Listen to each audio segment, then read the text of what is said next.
ছাত্রদল যুবদলের ঢাকার নেতাদেরকে জনাব তারেক রহমান ডেকে আমার পক্ষে কাজ করার জন্য বলেছিলেন। উপজেলার কিছু নেতৃবৃন্দ সেই কথা না শোনায় উপজেলারও কমিটি বাতিল করেছে, পৌর কমিটিও বাতিল করেছে। এরপরে তারেক রহমান কি করবে বলেন? এখন বাড়তে বাড়তে এসে ভোট চাইবে? তো আমি বিএনপির নেতা কর্মীদেরকে বলবো, আপনারা তো আমার সহযোগী, আপনাদেরকে আমি সাথে চাই, আপনাদেরকে পাশে নিয়ে এগিয়ে যেতে চাই।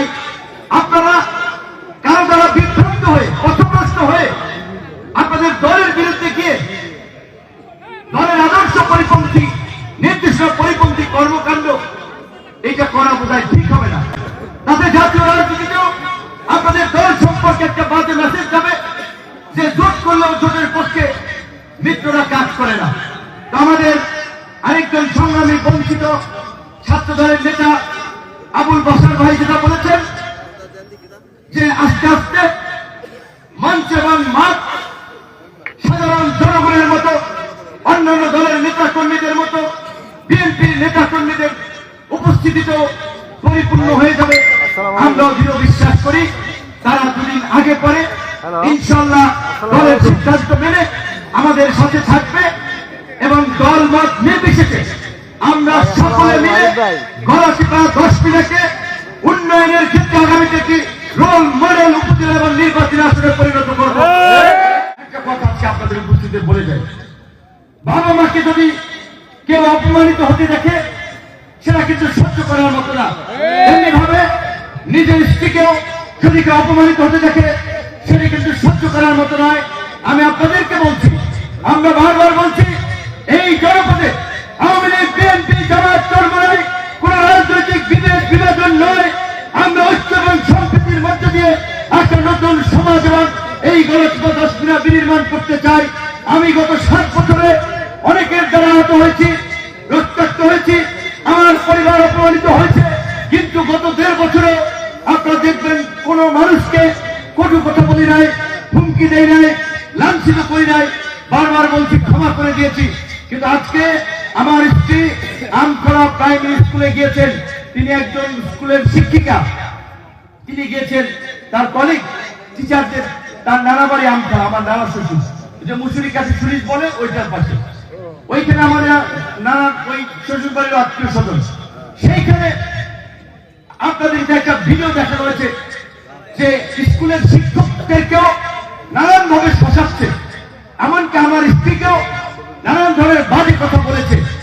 এখন বলেন, আপনাদের জন্য নির্বাচন করতে এসে, আপনাদের জন্য কাজ করতে এসে এখনো কি আমার পরিবার অপমানিত হবে?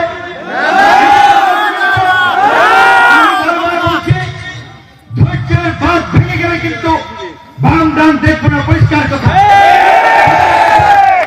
বড় ভাই হিসেবে সম্মান করতে চাই, ভালোবাসতে চাই।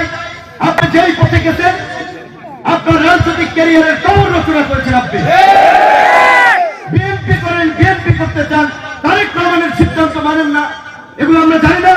2 বার আপনাকে গুলশানে দেখেছে, আপনি তারেক রহমানের চেয়ে বড় নেতা হয়ে গেছেন, তারেক রহমানকে মানেন না। আবার খালেদা জিয়ার দোয়া মাহফিলের নামে রাজনৈতিক সমাবেশ করে আজকে শুনেছি চট্টগ্রামে পুলিশ এই অপকর্ম করতে দেয়নি। চট্টগ্রাম প্রশাসনকে ধন্যবাদ জানাই যে দল থেকে পরিষ্কৃত, দলের নিয়ম মানে না, নীতি মানে না, দলের নামে প্রোগ্রাম করে বেড়ায়। এই কথাগুলো আমাকে মাফ করবেন। আমি সর্বোচ্চ চেষ্টা করি, বারবার সিদ্ধান্ত নেই, কারো সমালোচনা করবো না। এইখানে তো ইসলামী আন্দোলনের একজন প্রার্থী নির্বাচন করছে, তাকে নিয়ে আমি কোনো কথা বলেছি? জামায়াত ইসলামের একজন প্রার্থী নির্বাচন করছে, তাকে নিয়ে আমি কথা বলেছি? আওয়ামী লীগের লোকেরা আছে, কাউকে নিয়ে আমি কথা বলেছি? কাউকে হুমকি দিয়েছি? কারোকে একটা হয়রানি করি নাই। 2 বার নয়, অসংখ্যবার 2 উপজেলায় প্রশাসনের উদ্দেশ্যে দাঁড়িয়ে বলেছি, এই সমস্ত এলাকায় ওই ধরনের কোন রাজনৈতিক তৎপরতা নাই। কাজেই গণহারে সাধারণ মানুষকে আল্লাহ রাস্তে আপনারা হয়রানি করবেন না। কারণ এলাকার মানুষ হিসেবে যখন গ্রেপ্তার করে সমস্যায় পড়ে আমাদের কাছে আসে, তখন আমাদের তাদের পাশে দাঁড়াতে হয়। কাজে এলাকায় কোন রাজনৈতিক হয়রানি করবেন না।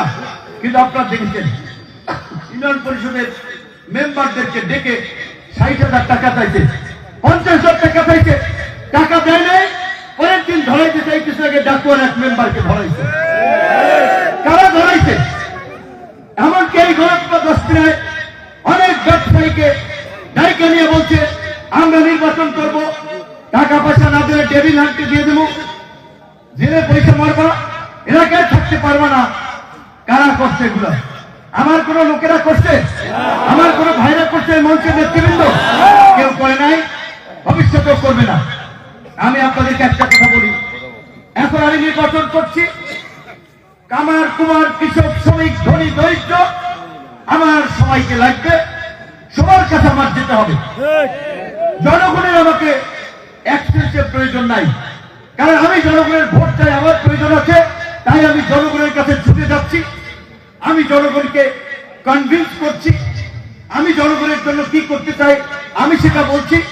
তাই আমার সাথে কারা আছে, কে আছে, আপনাদের অনেকের পছন্দ থাকতে পারে, অপছন্দ থাকতে পারে, কিন্তু আমি এইটুকু আশ্বস্ত করতে পারি পরিষ্কার ভাবে যেটা বলেছি, আমরা এই গণতন্ত্র 10 মিনিটে আগামীতে ন্যায় এবং ইনসাফের একটা জনপদ প্রতিষ্ঠিত করতে চাই, যেন কোনো মানুষ অন্যায়ের শিকার না হয়, অধিকার বঞ্চিত না থাকে।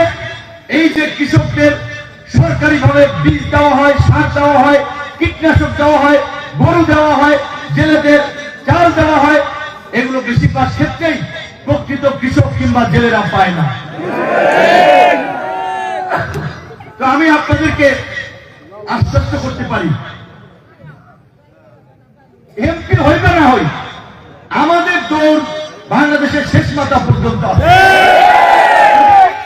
আমরা জনগণের জন্য কাজ করার মানসিকতা নিয়ে নেমেছি, আমি তো জনগণের পাশে থাকবো, সেই জায়গা থেকে